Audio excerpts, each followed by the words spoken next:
अस्सलामु अलैकुम वरहमतुल्लाहि वबरकातुहू। अल्लाह की तौफ़ीक़ से रमज़ानुल मुबारक के बाद हम अप्रैल 2024 में अपने दुरूस को दोबारा से शुरू करते हैं। उम्दतुल अहकाम के इमाम अब्दुल गनी अल मक़दसी रहमहुल्लाह ने जो तरतीब इस अपनी अहकाम व मसाइल की अहादीस पर मुश्तमिल किताब के अंदर जो तरतीब रखी थी, किताबुस सलात के बाद ज़कात और किताबुस सियाम थी और उसके बाद किताबुल हज थी। तो हमें किताबुल बुयू वगैरह से पहले किताबुल हज को पढ़ना चाहिए था, लेकिन आपको याद होगा कि रमज़ान से कबल जब किताबुल हज का वक्त आया तो आपसे ये रिक्वेस्ट की गई थी कि किताबुल हज को हम हज के महीनों में जाकर पढ़ेंगे। तो अल्हम्दुलिल्लाह रब्बिल आलमीन, उस अल्लाह का हज़ार हा शुक्र कि जिस अल्लाह ने हमें हज के महीनों के अंदर किताबुल हज को पढ़ने की तौफ़ीक़ अता की। दुआ कीजिए अल्लाह रब्बुल इज़्ज़त हमें अपने घर का हज भी नसीब करे, इस साल में भी, आने वाले सालों में भी। तो अल्लाह ने कुरान मजीद में जो इरशाद फरमाया ना, अल हज्जु अशहुरुम मालूमात, हज के महीने मालूम हैं। तो याद रखिएगा, ये जो हज के महीने मालूम हैं, ये शव्वाल जिससे हमारा गुज़र हो रहा है और इसके बाद आने वाला ज़िलक़अदा का पूरा महीना और ज़िलहज्जा के इब्तिदाई अय्याम, इब्तिदाई 9-10 अय्याम, ये हैं हज के महीने जो मालूम हैं। अल्लाहु अकबर। तो अल्हम्दुलिल्लाह शव्वाल के अंदर हम अल्लाह की तौफ़ीक़ से उम्दतुल अहकाम से किताबुल हज को पढ़ने जा रहे हैं। अपने दर्स का बाकायदा आगाज़ करते हैं। अल्हम्दुलिल्लाहिल मालिकिल जब्बारिल वाहिदिल क़हार व अशहदु अल्ला इलाहा इल्लल्लाहु वहदहु ला शरीका लहू रब्बुस समावाति वल अर्दि व मा बैनहुमा अल अज़ीज़ुल गफ़्फ़ार व सल्लल्लाहु अला नबिय्यिल मुस्तफ़ल मुख्तार व अला आलिहि व सहबिहिल अख़ियार, अम्मा बअद। रब्बि शरह ली सदरी व यस्सिर ली अमरी वहलुल उक़दतम मिन लिसानी यफ़क़हू क़ौली। अल्लाहुम्मा अन्फ़अना बिमा अल्लमतना व अल्लिमना मा यनफ़अुना व ज़िदना इल्मा। किताबुल हज, अरकान इस्लाम कुल 5 हैं और आपकी ये किताब उम्दतुल अहकाम की जो इब्तिदा है वो अरकान इस्लाम से की गई। आप कह सकते हैं कि अरकान इस्लाम के अंदर जो पहला रुकन है वो तो शहादतैन है, अशहदु अल्ला इलाहा इल्लल्लाह व अशहदु अन्ना मुहम्मद रसूलुल्लाह। तो फिर आपकी इस किताब के अंदर उम्दतुल अहकाम में शहादतैन का तज़किरा क्यों नहीं है? क्योंकि ये किताब अहकाम की है। शहादतैन का ताल्लुक़ है अकाइद के साथ। अकाइद की किताबों में ला इलाहा इल्लल्लाह और मुहम्मदुर रसूलुल्लाह की पर ईमान लाना, आपकी रिसालत की गवाही देना, ये जो मौज़ूआत हैं वो ज़ेर बहस होते हैं। इस किताब का चूँकि मौजू अहकाम व मसाइल था तो इसके अंदर अहकाम व मसाइल की बात की गई। नमाज से इब्तिदा की गई, किताबुस सलात से और तहारत वगैरह से, सलात से, और उसके बाद हमने ज़कात और सियाम, और उसके बाद आखिरी नंबर पर हज को पढ़ना चाहिए था, लेकिन हज को हम हज के महीनों के अंदर पढ़ रहे हैं, शव्वाल के अंदर। अल्हम्दुलिल्लाह किताबुल हज, हज कहते हैं अल्लाह के घर की ज़ियारत का इरादा करना मखसूस दिनों के अंदर मखसूस अमाल के लिए। याद रखिएगा, हज की मवाक़ीत हैं। मवाक़ीत जमा है मीक़ात की, जिस तरह के नीचे आ रहे हैं ना बाबुल मवाक़ीत। मवाक़ीत जमा है मीक़ात। मीक़ात 2 तरह के हैं, एक मीक़ात ज़मनी जिसका ताल्लुक़ ज़माने के साथ है, और एक मीक़ात मकानी जिसका ताल्लुक़ जगह के साथ है। हज के लिए दोनों तरह के मवाक़ीत हैं। एक तो ये कि ज़मनी भी हज इन महीनों के अंदर होगा, शव्वाल, ज़िलक़अदा, ज़िलहज्जा। ज़िलहज्जा के अंदर हज जाकर आपका मुकम्मल होगा। आराफा के मैदान में पूरे साल में जाएं, कोई फ़ायदा नहीं। हज के अय्याम में 9 ज़िलहज्जा को आपने आराफा के मैदान में होना है, फिर जाकर ये रुकन काबिल कबूल है।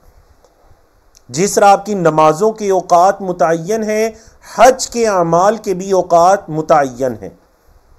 8 ज़िलहज्जा को मिना में जाना है, 9 को आराफा में जाना है, 9-10 की दरमियानी रात मुज़दलिफ़ा में गुजारनी है, 11-12-13 या 11-12 मिना में गुजारना है। तो इसको कहते हैं मीक़ात ज़मानी, यानी वक्त ज़मन मुकर्रर कर दिया गया, टाइम पीरियड मुकर्रर कर दिया गया। एक है मीक़ात मकानी, मकानी जिसका ताल्लुक इस हदीस के साथ है कि हज के लिए जब आप इरादा करेंगे तो आप इहराम बांधेंगे मक्का में दाखिल होने से पहले।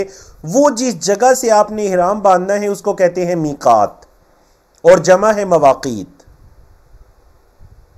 अब देखते हैं अल्लाह के रसूल सल्लल्लाहु अलैहि वसल्लम ने किन किन जगहों को मीकात करार दिया। अन अब्दुल्लाह इब्न अब्बास रज़ियल्लाहु अन्हुमा, हजरत अब्दुल्लाह बिन अब्बास रज़ियल्लाहु अन्हुमा से रिवायत है, अन्ना रसूलुल्लाह सल्लल्लाहु अलैहि वसल्लम, ये कि अल्लाह के रसूल सल्लल्लाहु अलैहि वसल्लम ने वक़्त लि अहलिल मदीनति ज़ुल हुलैफा, अहले मदीना के लिए मीकात मुकर्रर किया ज़ुल हुलैफा। वली अहली शामी अल जुहफा, और अहले शाम के लिए जुहफा नामी। वली अहली नजदिन कर्नल मनाजिल, अहले नजद के लिए कर्नल मनाजिल का मीकात मुकर्रर किया। वली अहलिल यमनी यलमलम, अहले यमन के लिए यलमलम नामी मीकात मुकर्रर किया। 4, 5वें का जिक्र आगे चलकर आ रहा है। तो ये 4 मीकात आपने सुन लिए ना। अल्लाह अकबर। मक्का की चारों साइडों पर नबी करीम सल्लल्लाहु अलैहि वसल्लम ने मीकात मुकर्रर कर दिए। ठीक है जी। अब देखें हिकमत, देखें नबी करीम सल्लल्लाहु अलैहि वसल्लम की। मदीना वालों के लिए मीकात मुकर्रर करना समझ में आता है क्योंकि इस्लाम मदीना में दाखिल हो चुका था। नजद वालों के लिए मीकात मुकर्रर करना समझ में आता है। नजद से मुराद ये रियाज और उसके इर्द गिर्द के कसीम वगैरह का इलाका है। इनके लिए मीकात मुकर्रर करना समझ में आता है क्योंकि इस्लाम उस वक्त दाखिल हो चुका था। रियाज के करीब जो समामा के सरदार थे, यमामा के सरदार सुमामा बिन उसाल, उन्होंने इस्लाम कबूल कर लिया था। यमन से भी लोग आने लगे थे यमन वालों के लिए, लेकिन शाम के अंदर किसी ने इस्लाम कबूल नहीं किया था। लेकिन नबी करीम सल्लल्लाहु अलैहि वसल्लम ने उनके लिए भी मीकात मुकर्रर किया, जुहफा नामी। अल्लाह अकबर। तो इससे क्या पता चलता है कि नबी करीम सल्लल्लाहु अलैहि वसल्लम को यह यकीने कामिल था कि दीन इस्लाम फैलेगा।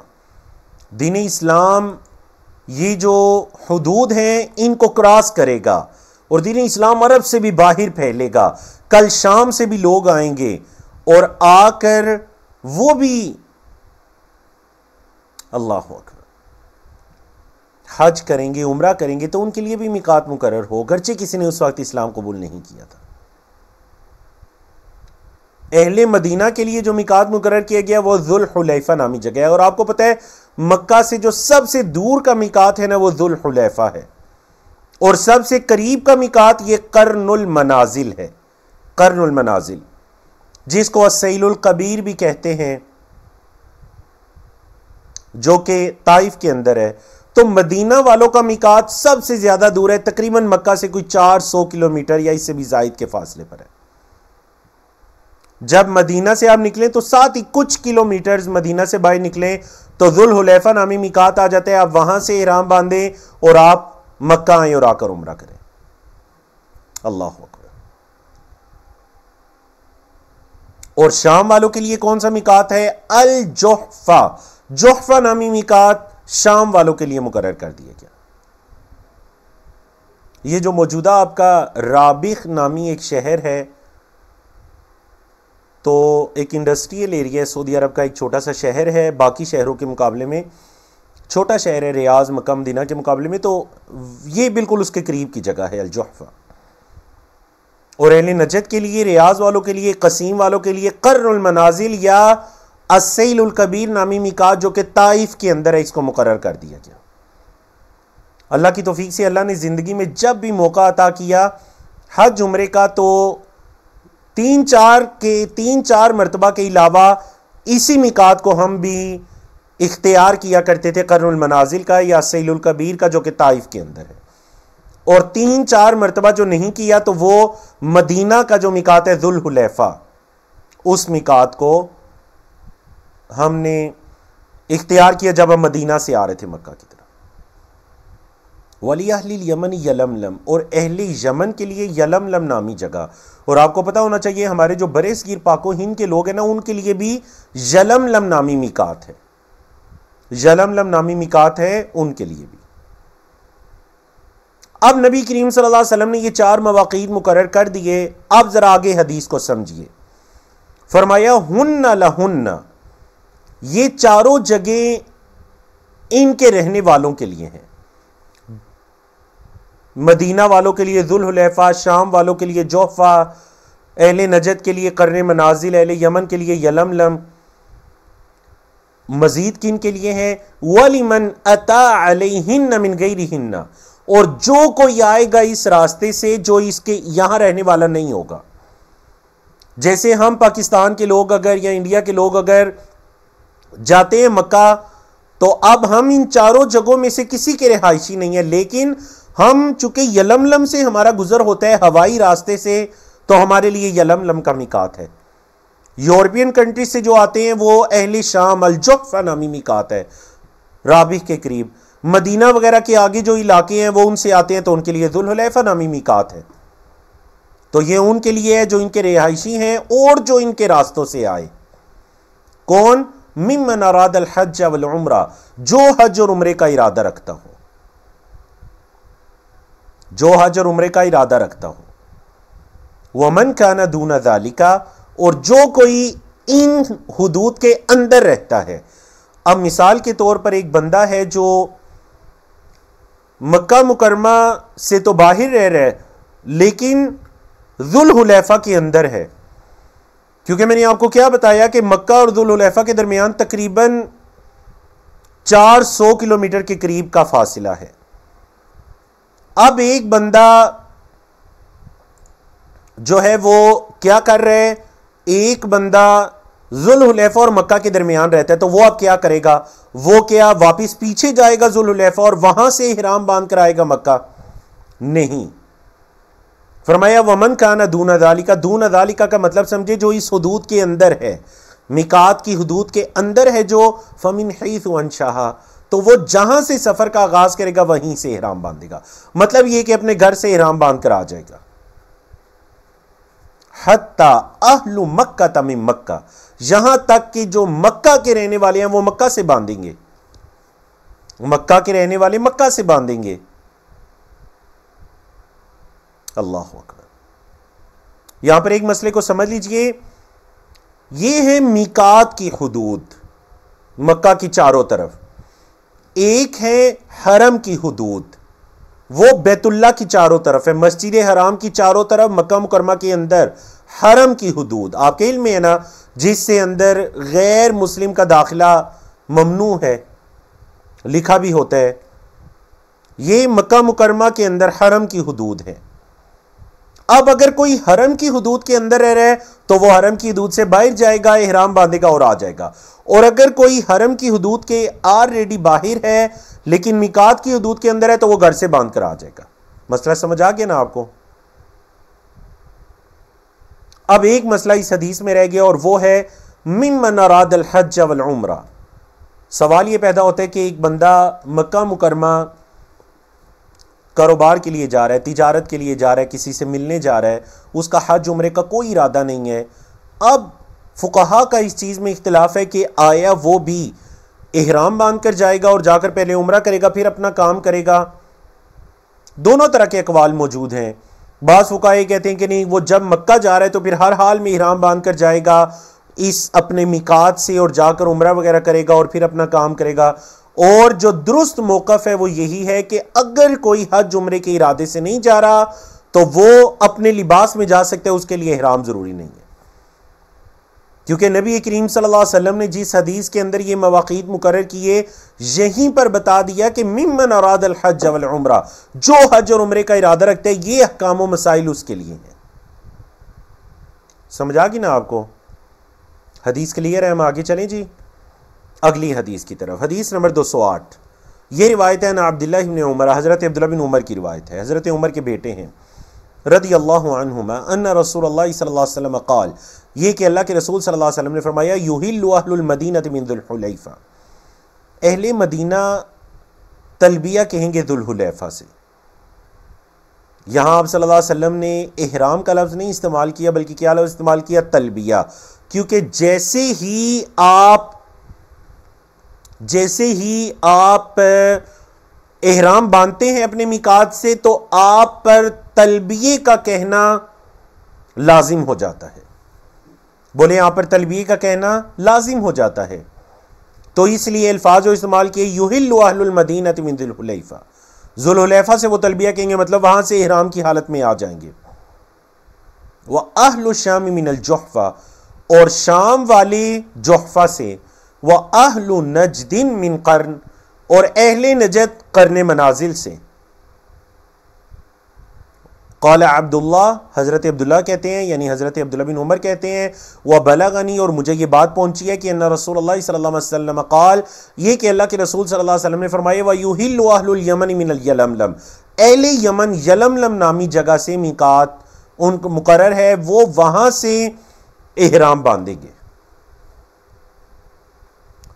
अब ये 4 मिकात थे, और जो 5वां मिकात है, जो मुताले के दरमियान मैंने हदीस के अंदर पढ़ा और मैं समझ रहा था कि वो हदीस हमारी किताब में शामिल है, लेकिन वो किताब का हिस्सा नहीं है।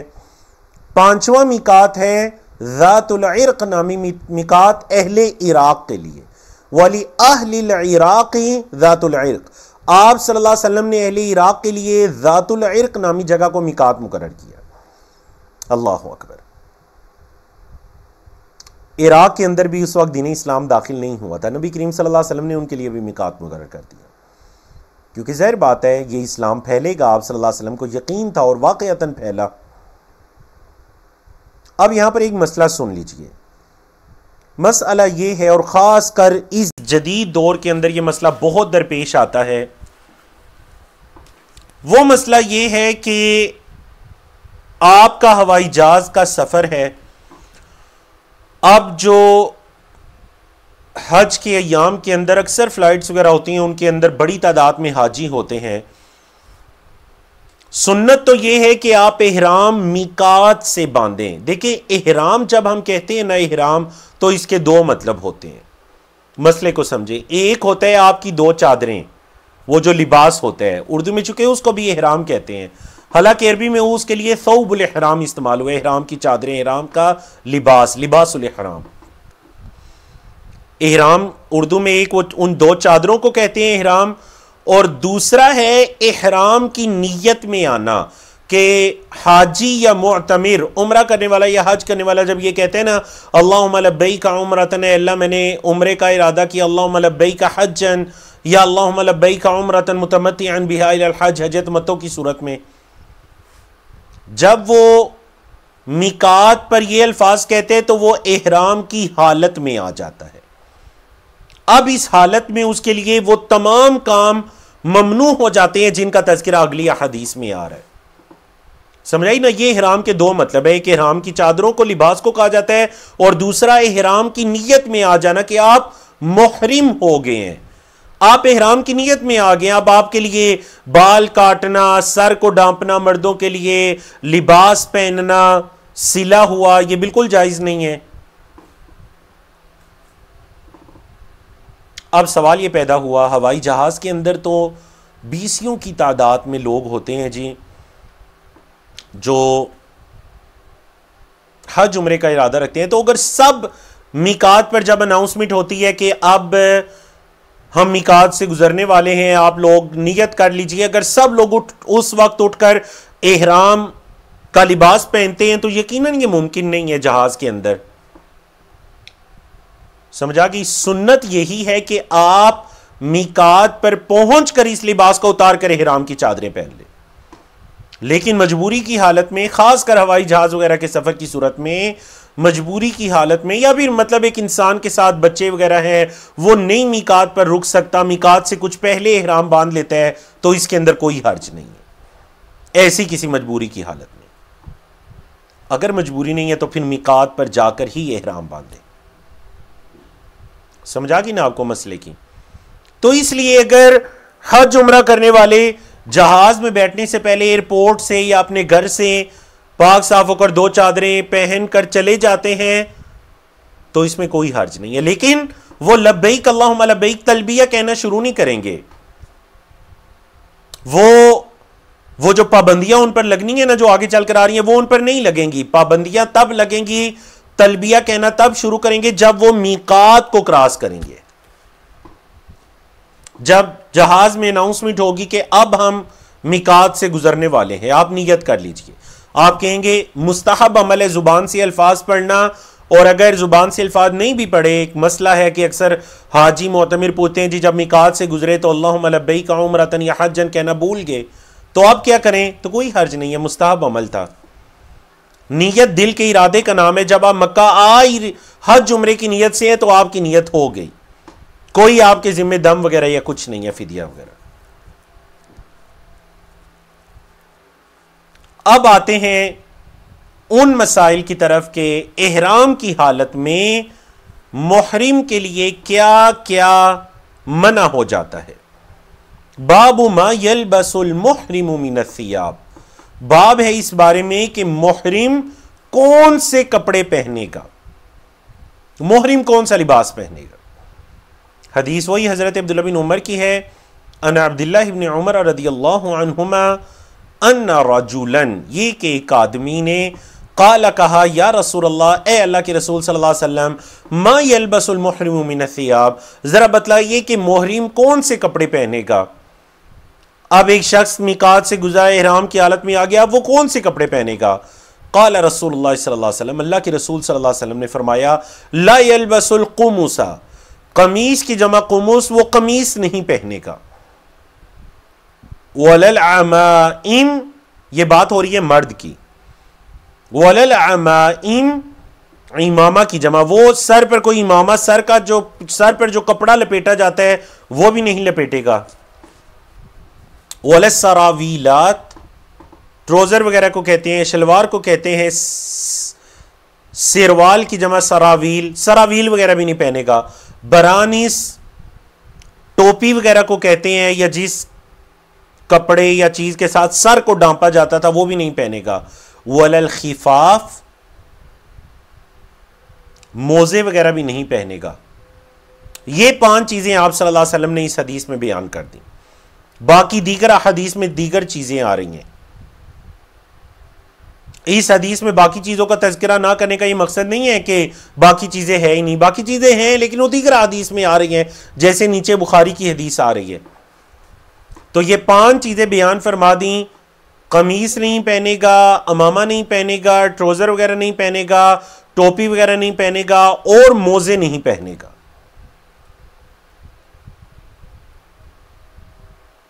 टोपी के अंदर हर तरह की टोपी, इमामा के अंदर इमामा, सरावील के अंदर आपका अंडरवेयर, ट्रोजर, ये सारी चीजें आ जाती हैं।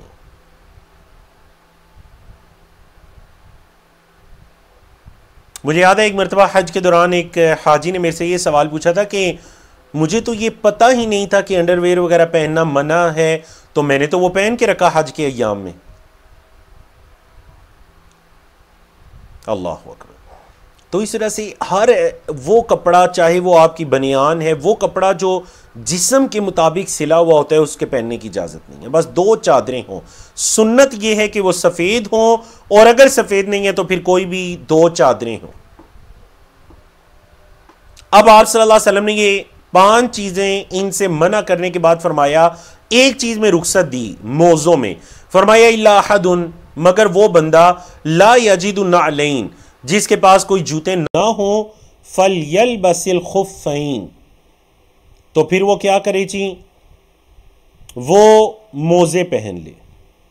वल यक़तअहुमा, और वो उन मोजों को काट ले, अस्फल मिनल काबैन, टखनों के नीचे से। मतलब वो मोजे टखने ढके हुए ना हो, टखने नंगे होने चाहिए, ऐसे मोजे हो। मोजा आपके इल्म में है ना, खुफ की जमा तस्निया खिफाफ, या जमा खिफाफ है और तस्निया खुफ़ैन या खुफ़ान। खुफ कहते हैं चमड़े का वो मोजा जो पाँव पे पहना जाता है, कदीम ज़माने में बहुत पहना जाता था, आजकल सर्दी वगैरह के अय्याम में पहना जाता है। एक शख्स के पास जूते नहीं, और वो ज़माना ऐसा था, उस ज़माने में ऐसा होता था, कई लोगों के पास पाँव में पहनने के लिए जूते तक नहीं होते थे।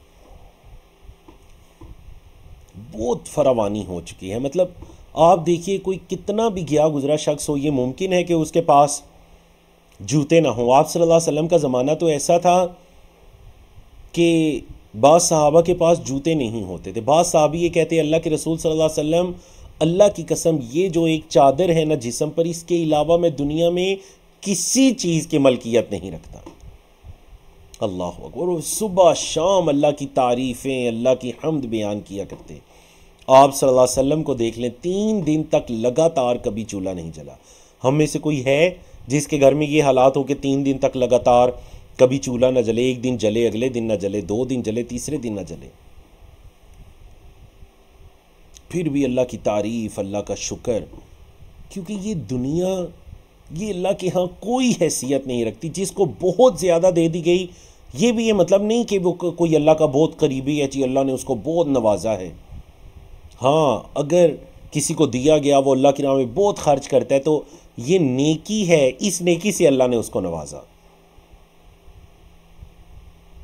तो आप सल्लल्लाहु अलैहि वसल्लम फरमाया, अगर किसी को जूते नहीं मिल रहे तो फिर वो क्या करे? अपने मोज़ों को टखनों के नीचे से काट ले। अब यहाँ पर ये जो हमारे इस ज़माने के अंदर ये एक मसला बन गया ना कि जी हज उम्रे के कोई ख़ास जूते होते हैं, वो जूते जिनमें आपके कदम का ऊपर वाला हिस्सा वो नंगा होना चाहिए। ऐसी कोई भी बात नहीं, अपने आप को मुशक्क़त में ना डालिए। कोई भी जूते जिससे आपके टखने नंगे हों आप पहन सकते हैं। खुफ़ैन क्या होता है? ये सही बुखारी मुस्लिम की हदीस है ना। खुफ़ैन किसको कहते हैं? जो पूरे कदम को ढांपा हुआ हो। खुफ़ैन क्या वो होता है जो आगे से खुला हुआ हो? मोज़ा तो वो होता है जो पूरे कदम को तो आप सल्लल्लाहु अलैहि वसल्लम अगर फरमाते तो फिर बता देते, पाँव के ऊपर के हिस्से से काट लो या पीछे से एड़ी नंगी कर लो। बस फरमाया कि टखनों के नीचे से काट लो, बस टखने नंगे हों, ताकि वो मोज़े के हुक्म में ना आए, वो जूते के हुक्म में आ जाए। चाहे आपके पूरे कदम को डांपे हुए हो, कोई हर्ज नहीं है, टखने नंगे हो। दूसरा, एक और जो आप सल्लल्लाहु अलैहि वसल्लम ने पाबंदी लगा दी इस हदीस के अंदर, वो वला यलबस मिन थियाबि शैअन, कोई भी ऐसा कपड़ा ना पहने मस्सहु ज़अफ़रान व वर्सुन, जिसको ज़अफ़रान या वर्स, ये 2 खुशबुएं जिसको लगी हो, कोई भी ऐसा कपड़ा वो ना पहने। कोई भी ऐसा कपड़ा ना पहने जिसको ये 2 खुशबुएं ज़ाफ़रान या वर्स नामी खुशबू लगी हो। वलील बुखारी, ये और सही बुखारी के अंदर अल्फाज ये हैं कि वला तंतक़िबिल मरअतु, औरत नकाब ना करे। वला तलबसिल क़ुफ़्फ़ाज़ैन, औरत एक तो नकाब ना करे और दूसरा ये है कि वो क़ुफ़्फ़ाज़ैन ना पहने। क़ुफ़्फ़ाज़ैन किसको कहते हैं? दस्ताने वगैरह वो ना पहने, हाथों के ऊपर जो कपड़ा वगैरह होता है, औरत दस्ताने वगैरह या नकाब ना करे। और फुक़हाए किराम ने ये रुख्सत दी कि अगर ऐसी जगह आ जाती है जहां पर बेपर्दगी का डर है, तो उसके अंदर भी बेहतर यह है कि वो औरत जो कदीम ज़माने में पर्दा होता था ना, कि एक कपड़े को सर के ऊपर से निचली तरफ लटका कर रखे, तो वो ये काम करे, नकाब ना पहने। लेकिन अगर कोई औरत, ज़ाहिर बात है हमारी मतलब इस दौर के अंदर औरतें वो चादर लटकाना या वो रवाज नहीं है, औरतें पर्दा नकाब के ज़रिए ही करती हैं। अगर ऐसी हालत है, मर्द व जन का इख्तिलात है, जिस तरह के आजकल अक्सर होता है सफ़ा मरवा पर या तवाफ़ के दौरान, तो फिर ऐसी हालत के अंदर औरत नकाब कर सकती है। फुक़हा का बाकायदा ये कौल मौजूद है, वो नकाब करे।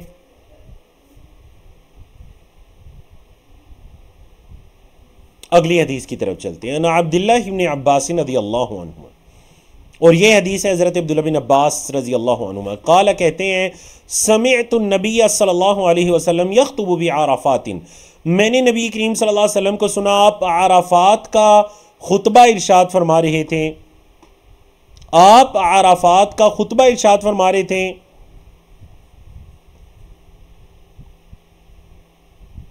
आप क्या फरमा रहे थे? मल्लम यजिद नअलैन, जिसको 2 जूते नहीं मिले, फलियलबसिल खुफ़ैन, तो वो मोज़े ही पहन ले, और वही पिछली हदीस की तरह उनको टखनों के नीचे से काट ले। वह मल्लम यजिद इज़ारन, और अगर किसी को इज़ार नहीं मिला, मतलब ऐसी मजबूरी है कि वो नीचे बांधने वाला कपड़ा नहीं है उसके पास, तो फलियलबसिस सरावील, तो फिर वो शलवार ही पहन ले। लिल मुहरिम, मुहरिम के लिए ये फरमा रहे थे, मुहरिम के लिए ये फरमा रहे थे। अब देखें, कुछ और भी चीज़ें हैं जो कि इहराम की हालत में ममनू हो जाती हैं। कुछ चीज़ों का यहाँ तज़किरा गुजरा, उसके अलावा शिकार करना ममनू हो जाता है इहराम की हालत में, निकाह करना ममनू हो जाता है, निकाह का पैगाम भिजवाना या कबूल करना ममनू हो जाता है, बाल वगैरह, जिस्म के किसी भी हिस्से के बाल वगैरह उखेड़ने ममनू हो जाते हैं, हम बिस्तरी करना ममनू हो जाता है। इहराम की हालत में ये सारी पाबंदियां हैं। बाकी शरीयत ने औरत के लिए कोई ख़ास लिबास, यानी मर्द के लिए तो 2 चादरें हैं, औरत के लिए शरीयत ने कोई ख़ास, मतलब आज जो हमारे इसमें समझा जाता है ना कि आप सफ़ेद कलर का अबाया ले लीजिए और ये कर लीजिए, ऐसी शरीयत ने कोई पाबंदी नहीं लगाई। बस औरत का वो लिबास हो जिसमें ज़ेबो ज़ीनत ना हो, पर्दे का ख्याल हो। अब इसका ये मतलब कतई नहीं है कि फिर औरत कहे कि अब कोई पाबंदी नहीं है तो फिर जो आम घरों में पहनने वाले कपड़े हैं वैसे कपड़े पहन ले जिनके अंदर अच्छी तरह से उसके आज़ा वगैरह भी ना ढक सकें, ऐसा लिबास नहीं। लिबास ऐसा हो जिसमें, क्योंकि देखें ख़ास कर जो मर्द ज़न का इख्तिलात है हज उम्रे की इबादत के अंदर, इसके अंदर लाजमी औरत को ऐसे लिबास का एहतमाम करना चाहिए जिसके अंदर उसका जिस्म बिल्कुल महफूज हो। उसने रकात वगैरह भी पढ़नी है मकाम इब्राहीम पर, उसने तवाफ़ भी करना है, उसने सफ़ा मरवा की साई भी करनी है, पर्दे का ख्याल हो, ऐसा अच्छा खूबसूरत लिबास हो जिसमें ज़ीबो ज़ीनत ज़ाहिर ना हो। अब जब मिकात से हाजी इहराम की हालत में आ जाएगा, इहराम का लिबास पहनना उस पर लाजिम हो जाएगा, कई काम करने उसके लिए मना हो जाएंगे जिनका तज़किरा गुजरा, तो उसके लिए मशरू है कि वो तलबिया कहे। नबी करीम तलबिया, मर्द हजरात तलबिये में अपनी आवाज़ों को बुलंद करेंगे और औरतें तलबिया तो पढ़ेंगी लेकिन आवाज़ें बुलंद नहीं करेंगी। और आप सल्लल्लाहु अलैहि वसल्लम ने फरमाया सबसे बेहतरीन हज वो है जिसमें तलबिया बुलंद आवाज से कहा जाए।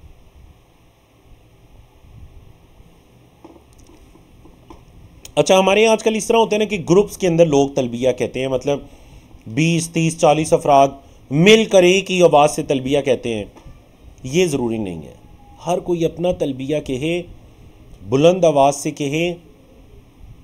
हाँ, अगर कुछ लोग ऐसे हैं जो कहते हैं हमें तलबिया नहीं आता, लब्बैक अल्लाहुम्मा लब्बैक याद नहीं है, ख़ासकर अक्सर ऐसा होता है पहला हज उम्रा है और इल्मी एतबार से उसकी तैयारी भी नहीं की। मैं यानी जो लोग हज का इरादा रखते हैं करीबी अहबाब में से, मैं अभी से उनको कहता हूँ कि आप लोग हज की तैयारी अभी से शुरू कर दीजिए। रोज़ाना जिस्मानी फ़िज़िकल तैयारी भी कीजिए और इल्मी रूहानी तैयारी भी कीजिए, दोनों तैयारियाँ कीजिए। वॉक करना शुरू कर दीजिए, चलना ज़्यादा, रोज़ाना कोई 5-7 किलोमीटर चलना शुरू कर दीजिए। हज के अंदर चलना पड़े तो आपको कोई मुशक्क़त ना हो। दूसरा, इल्मी रूहानी तैयारी, हज के अहकाम व मसाइल को सीखिए, दुआओं को याद कीजिए, सफ़ा पे ये दुआ पढ़नी है ये याद कीजिए, मैदान अराफात में ये दुआ पढ़नी है ये याद कीजिए, तवाफ़ के दौरान क्या क्या अमाल मशरू हैं, तलबिया याद कीजिए, इसके मानी के साथ याद कीजिए ताकि दिल से आपकी दुआएं निकलें। हमने अक्सर वहाँ पर देखा, यकीन जानिए, हमारे एक तो बरसगीर पाको हिंद का ये अलमिया है कि लोग समझते हैं पता नहीं हज उम्रा ये बुजुर्गी की इबादत है, 60 साल से ऊपर जाएंगे तो तभी हज करेंगे। कभी ज़िंदगी मौका देती है और कभी बगैर हज किए अल्लाह के सामने। और याद रखिएगा, हज कोई बुजुर्गी के साथ ख़ास नहीं है, हज इस्तिताअत के साथ ख़ास है। जब आपकी इस्तिताअत है आप पर हज का करना लाजिम हो जाता है। अगर नहीं किया आप अल्लाह के यहाँ मुजरिम है, कबीरा गुनाह है इस्तिताअत के बावजूद हज ना करना। इस्तिताअत से मुराद क्या है? जिस्मानी इस्तिताअत और माली इस्तिताअत। तलबिया के अल्फाज, अन्ना तलबियत रसूलिल्लाह सल्लल्लाहु अलैहि वसल्लम, ये कि अल्लाह के रसूल सल्लल्लाहु अलैहि वसल्लम का तलबिया था लब्बैक अल्लाहुम्मा लब्बैक, हाजिर हूँ अल्लाह मैं हाजिर हूँ। लब्बैक ला शरीक लक लब्बैक, हाजिर हूँ अल्लाह इस पैगाम के साथ हाजिर हूँ कि तेरा कोई शरीक नहीं है, अल्लाह मैं हाजिर हूँ। 4 मरतबा उसने अल्लाह के सामने हाजिरी का एतराफ़ कर लिया। हज की इबादत असल में तौहीद की इबादत है, एक अल्लाह की वहदानियत की इबादत है। बदनसीब है वो इंसान जो हज के अय्याम में भी शिरकिया अफ़आल में मुब्तला होते हैं, बाज़ लोग मक्का से जब मदीना पहुंचते हैं तो शिरकिया अफ़आल के अंदर मुब्तला हो जाते हैं। बाज़ लोग हज उम्रे से वापसी पर शिरकिया अफ़आल अमाल के अंदर मुब्तला हो जाते हैं। मतलब इतने प्यारे तलबिया को कहने के बाद अगर कोई इसकी समझ रखे ना तो कभी वो अपनी आने वाली ज़िंदगी में शिर्क के करीब भी ना जाए। ए अल्लाह, इस हज उम्रे की इबादत में मेरा पैगाम यह है कि तेरा कोई शरीक नहीं है। इन्नल हम्द व निअमत लक, बेशक तमाम तारीफ़ें ए अल्लाह व निअमत और तमाम एहसानात लका तेरे लिए है। मतलब एहसानात तुझी से हैं और तेरा तारीफ़ें तेरे लिए हैं। वल मुल्क, और ए अल्लाह तीसरी चीज़ है बादशाहत, वो भी तेरे लिए है। ला शरीक लक, ए अल्लाह तेरा कोई शरीक नहीं है। वकाना अब्दुल्लाह इब्न उमर रज़ियल्लाहु अन्हुमा, और जो हज़रत अब्दुल्लाह बिन उमर रज़ियल्लाहु अन्हुमा यज़ीदु फ़ीहा, वो इस तलबिये में इजाफ़ा करते थे। क्या इजाफ़ा करते जी? बड़ा प्यारा इजाफ़ा। लब्बैक व सअदैक वल खैरु बियदैक वर्रग़बाउ इलैक वल अमल, हाजिर हूँ अल्लाह हाजिर हूँ, व सअदैक, ये लब्बैक की तरह सअदैक है अल्लाह हाजिर हूँ, वल खैरु बियदैक, अल्लाह खैर तेरे ही हाथों में है, वर्रग़बाउ इलैक, अल्लाह तमाम रग़बतें तेरी तरफ हैं, वल अमल, और अल्लाह अमल भी तेरे ही लिए है, हमारा हर अमल अल्लाह तेरी रज़ा के लिए है। कितना प्यारा तलबिया है, कितने प्यारे अल्फाज हैं। दुआ करें अल्लाह हम सब को इस तलबिया को हज के उम्रे के अय्याम में पढ़ने की तौफीक अता करे, आमीन या रब्बल आलमीन। हाजी इस तलबिये को शुरू करेगा जब वो मीकात से इहराम की हालत में आएगा, अल्लाहुम्मा लब्बैक हज्जन या अल्लाहुम्मा लब्बैक उम्रतन कहने के बाद, और हाजी इस तलबिये को कहना बस करेगा जब वो मस्जिद हराम में पहुंचकर तवाफ़ शुरू करने लगेगा, तो इस तलबिये को कहना बस कर देगा। और अगर हज के अय्याम में जब 8 ज़िलहज्जा को दोबारा इहराम बांधेगा तो फिर से तलबिया कहना शुरू कर देगा। और जब 10 ज़िलहज्जा को जमरा आक़बा, बड़े जमरा को जो उसने 7 कंकरियां मारनी है, उससे पहले वो तलबिया कहना बस कर देगा।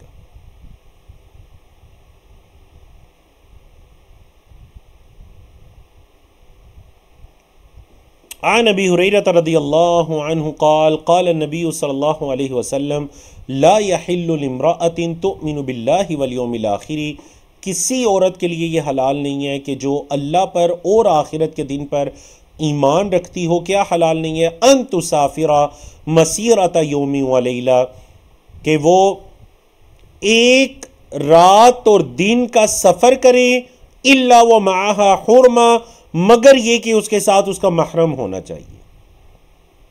वफ़ी लफ्ज़ लिल बुखारी, ये और सही बुखारी के अल्फाज ये हैं कि तुसाफिरु मसीरत यौमिन इल्ला मअ ज़ी महरमिन, कि वो सफ़र करे एक दिन की मुसाफत मगर महरम के साथ, अपने ऐसे रिश्तेदार के साथ जो कि उसका महरम है।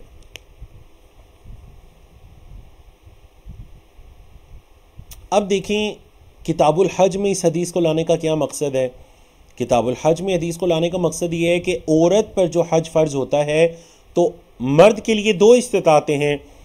पहली इस्तिताअत ये कि जिस्मानी तौर पर, माली तौर पर इस्तिताअत रखता हो, ताकत रखता हो। औरत के लिए एक जायद भी शर्त है और वो ये है कि उसका महरम उसके साथ हो। महरम किसको कहते हैं? या औरत का खामन या उसके अलावा ऐसा रिश्तेदार जिससे हमेशा हमेशा के लिए उसका निकाह हराम है। उसका बेटा, उसका पोता, बेटे का पोता, आगे उसके औलाद से कुछ भी, उसका नवासा, नवासे की औलाद से कुछ भी, उसका वालिद, उसका दादा या ऊपर कुछ भी, नाना या ऊपर कुछ भी, नाने वाली साइड से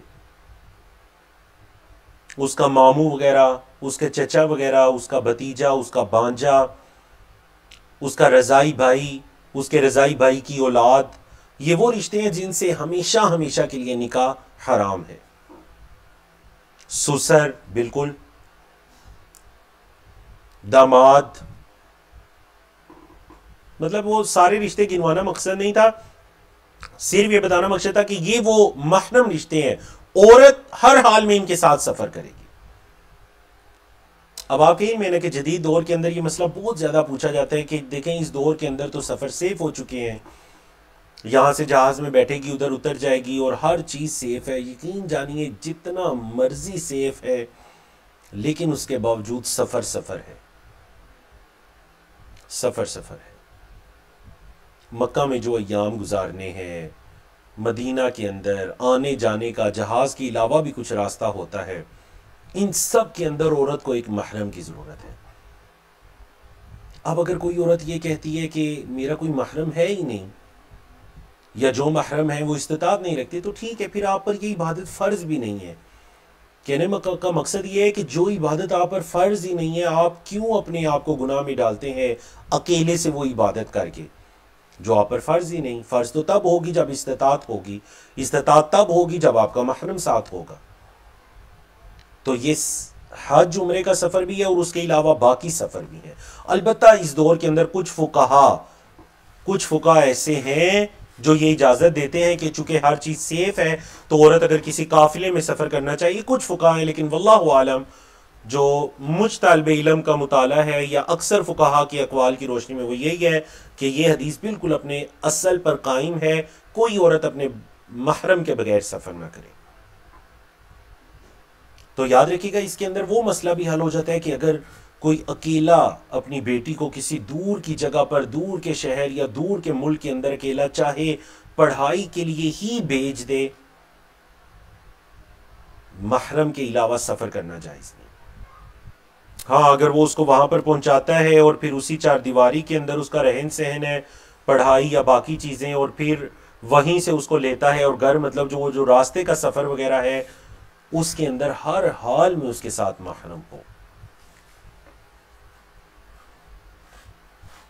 मैंने बाज़ अपने भाइयों को देखा इस हदीस पर इतना माशाल्लाह बाकायदगी के साथ अमल करते हुए कि अगर उन्होंने अपनी वाइफ या अपनी बेटी को दूसरे शहर भेजना है तो वो बाकायदा, चाहे उनके लाखों रुपए लग जाएं, वो बाकायदा 60 टिकट लेते हैं और जाते हैं और छोड़कर 1 या 2 दिन के अंदर वापस।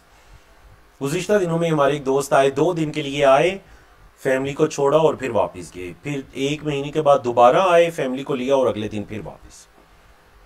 कोई कह सकता है कि आपने 4-5 लाख रुपए सर्व कर दिया, लेकिन हदीस पर अमल है। अहले ईमान की गैरत का ये तकाजा होना चाहिए, हदीस पर अमल है। क्यों हम ये चाहें कि हमारी ख़वातीन, और देखिए इसमें माशाल्लाह नाउज़ुबिल्लाह कोई, जिस तरह वो बाज़ औक़ात कहते हैं ना ख़वातीन को कैद कर दिया गया या कोई, नाउज़ुबिल्लाह ऐसी चीज़ नहीं है। ख़वातीन को खुश हो जाना चाहिए कि देखें अल्लाह ने कितना खूबसूरत दीन दिया जिसके अंदर औरत को इस कदर तहफ़्फ़ुज़ है, इतना औरत का एहतिमाम किया गया है कि महरम उसके साथ जाए, उसका ख्याल रखे।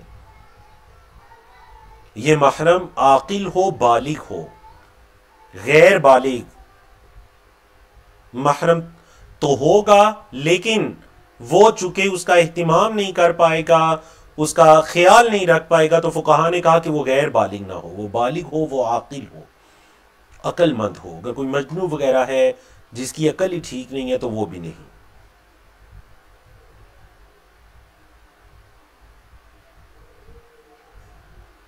आखिरी हदीस पढ़ लेते हैं जी आज की, फिदिया पर ही आज अपन अपने मौज़ू को मुकम्मल करेंगे। फिर जो हुर्मत मक्का का चैप्टर है ये इंशाल्लाह हम आने वाले सेशन में पढ़ेंगे। बाबुल फिदिया, फिदिये का बयान। अब देखें, अगर ये जो काम पीछे गिनवाए गए, अगर कोई इनमें से कोई काम कर देता है तो उस पर फिदिया लाजिम आ जाता है।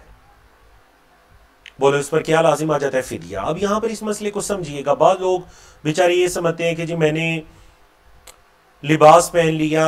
अब होता इस तरह के बाज़ औक़ात ना, ख़ास कर हज के अय्याम के अंदर कुछ टाइम उन चादरों के अंदर चूँकि लोगों को रहने की आदत नहीं होती, तो यकीन जाने मैंने लोगों को रोता हुआ देखा कि वो जब टांगे आपस में टकराती हैं अराफात वगैरह में या मुज़दलिफ़ा वगैरह में, तो बाज़ औक़ात टांगों पर ज़ख़म हो जाते हैं। इतनी शदीद मजबूरी बढ़ जाती है कि वो कदम नहीं उठा सकते, ख़ास कर जब वज़न वगैरह कुछ ज़्यादा होता है। तो ऐसी हालत के अंदर क्या करें? वो लिबास, अंडरवेयर वगैरह अगर पहनना चाहिए तो वो पहन सकते हैं, पहन ले और फिदिया दे दें। शरीयत ने रुख्सत दी है, अपने आप को अजियत में मत डालिए।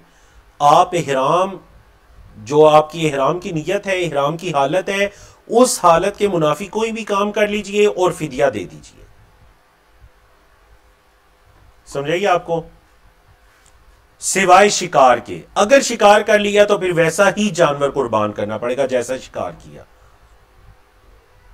हिरन वगैरह का किया तो बकरी, और अगर कोई बड़ा नील गाय वगैरह की तो गाय वगैरह। अना अब्दुल्लाह इब्न माक़ल क़ाल, हजरत अब्दुल्लाह इब्न माक़ल कहते हैं, जलस्तु इला कअब इब्न उजरा, मैं नबी करीम सल्लल्लाहु अलैहि वसल्लम के सहाबी कअब बिन उजरा के पास बैठा।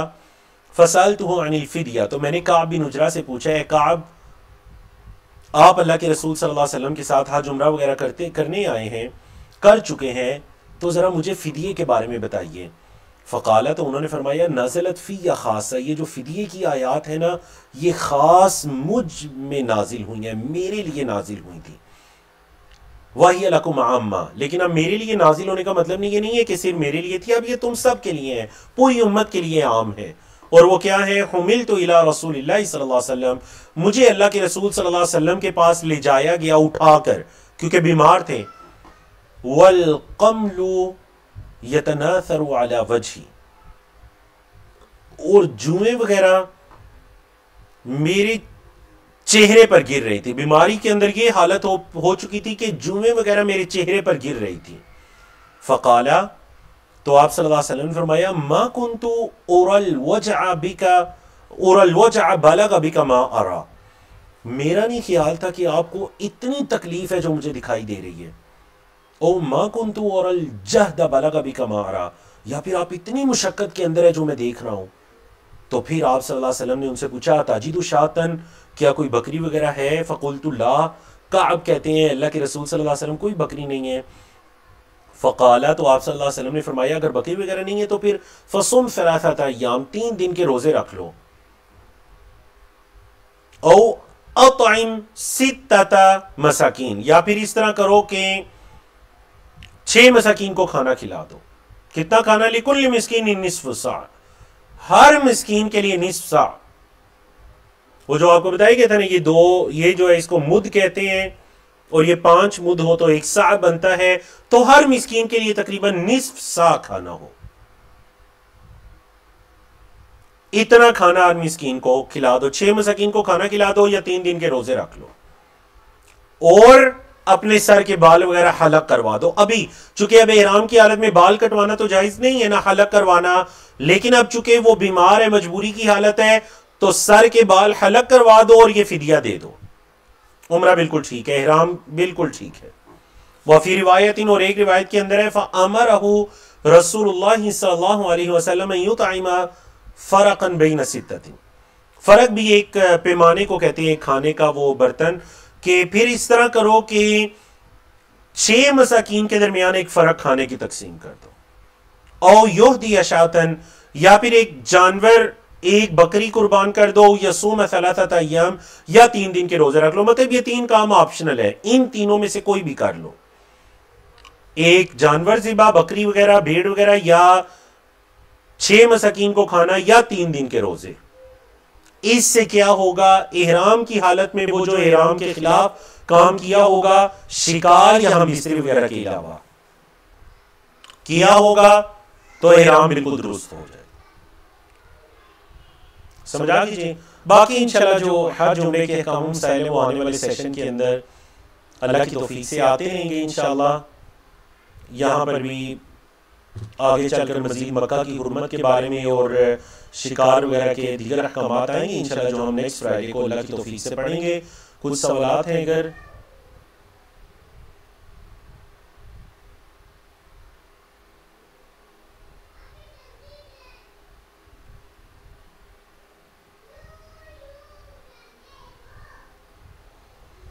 सवाल यह है कि अगर यूनिवर्सिटी में जाते हैं, कोई दिन रात के 2-3 घंटों का सफ़र है, तो याद रखिएगा अगर वो सफ़र है तो जितनी मर्जी आप मजबूरियां बता लें, जो मर्जी मजबूरियां बता लें, हदीस हदीस ही रहेगी।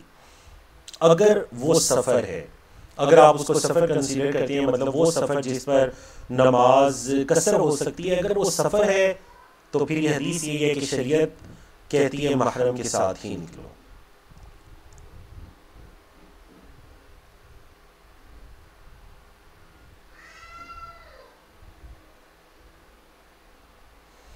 हाँ जी, बड़ा अच्छा सवाल पूछा कि एहराम की हालत में उन्होंने परफ्यूम को स्मेल किया था। अच्छा, स्मेल कर रही थी तो एक टपक पड़ा हाथ पे, फौरन हाथ धोया, तो ठीक है, ये गलती के साथ हुआ, इसमें कोई हर्ज वाली बात नहीं है। अलबत्ता सूंघने में कोई हर्ज नहीं है। याद रखिएगा, मोहरिम के लिए खुशबू, हाँ ये चीज़ हमने जिक्र नहीं किया, क्योंकि वो मतलब जो अमाल हदीस के अंदर थे ज़्यादा फोकस उन पर था। मोहरम के लिए, मोहरिम के लिए जब वो इहराम की हालत में आ जाते हैं, नबी करीम सल्लल्लाहु अलैहि वसल्लम की ये सुन्नत थी कि जब आप मिकात पर पहुंचते और तहारत वगैरह हासिल करते तो चादरें पहनने से पहले अपने जिस्म पर खुशबू लगा लिया करते थे। ये सुन्नत है। लेकिन जब इहराम की हालत में आ गए उसके बाद खुशबू वगैरह लगाना जायज़ नहीं है। अलबत्ता सूंघ सकते हैं। सूंघने का मतलब ये है किसी जगह खुशबू आ रही है तो इससे कुछ भी नहीं होगा। ठीक है। फिदिया देने का वाक़या है जी, ये बिल्कुल फिदिया जो 6 मसाकीन को खाना है वो वहीं पर खिलाया जाएगा। अलबत्ता रोज़े वगैरह बाद में रखे जा सकते हैं। निस्फ सा से क्या मुराद है? ये असल में उस दौर का खाना है कि उस दौर में आपकी ये होती है ना, 1 मुद्द, 2 मुद्द और 2.5 मुद्द। ठीक है, ये उस दौर का खाना है, तकरीबन इतनी गंदम। इस दौर के अंदर एक मिस्कीन दरमियाने दर्जे का जो पेट भरकर खाना खा ले, उसका इतलाक इस पर होगा।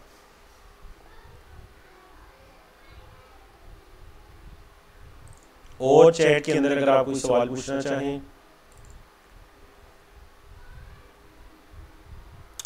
नमाज कसर कब स्टार्ट होता है, तो वो उसके बारे में हम तफसीली वैसे पढ़ कर आए हैं किताबुस सलात के अंदर। आप हमारे जो लेक्चर है ना 100 के करीब हदीस के आगे पीछे देखें जो यूट्यूब के लिंक पर, तो वो जो कसर नमाज के मुतालिक हमने तफसील से अहकाम मसाइल को बयान किए हैं। औरत खुशबू नहीं लगा सकती, औरत किसी सूरत में खुशबू नहीं लगा सकती, ये मर्द के लिए है। ठीक है।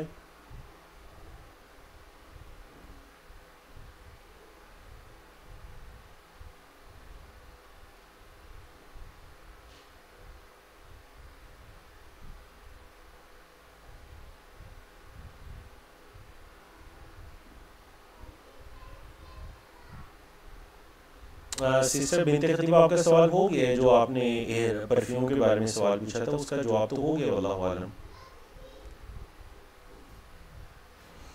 तेज खुशबू वाला लोशन वगैरह नहीं लगाना चाहिए। ऐसे साबुन वगैरह जिनसे बहुत खुशबू आपके हाथों से आती रहती है वो नहीं यूज करने चाहिए। ठीक है। गलती से अगर हो गया तो गलती पर आपकी पकड़ नहीं है।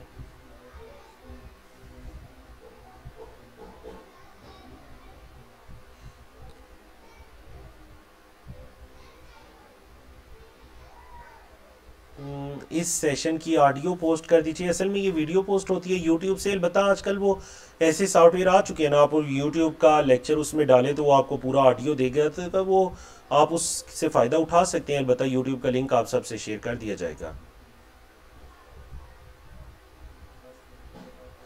बाकी जो कुछ अहकाम मसाइल हैं इंशाल्लाह वो उम्मीद है कि आने वाले दिनों में आते रहेंगे इंशाल्लाह। ठीक है जी।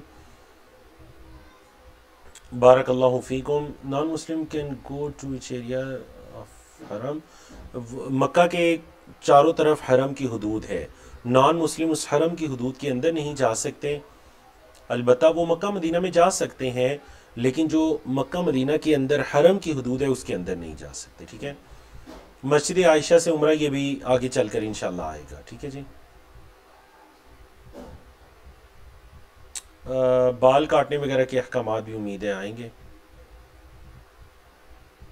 औरत के चेहरे पर कपड़ा ना लगे। अगर ये जो ला तंतक़िबिल मरअ है ना, इस हदीस से उलमाए किराम ने कहा कि औरत के चेहरे पर कपड़ा ना लगे। लेकिन अगर मैंने कहा कि मजबूरी की हालत है, अगर मर्दो जन का इख्तिलात है, तो फिर वो नकाब करेगी, चाहे उसके चेहरे पर भी लगे, उस पर कुछ भी नहीं है। चलिए जी, बारकल्लाहु फीकुम व अहसनल्लाहु इलैकुम। तो फिर इंशाल्लाह नेक्स्ट फ्राइडे को मुलाकात होगी। ख़ासकर आपके वो लोग जो हज उम्रे का इरादा रखते हैं उन्हें अपनी क्लास का लिंक भी शेयर कीजिए और क्लास में लाइए भी, ताकि उनका फ़ायदा हो सके। अक़ूलु क़ौली हाज़ा अस्तग़फ़िरुल्लाह ली व लकुम व लिस्साइरिल मुस्लिमीन मिन कुल्लि ज़ंबिन व सल्लल्लाहु तआला अला नबीना मुहम्मदिन व अला आलिहि व सहबिहि अजमाइन।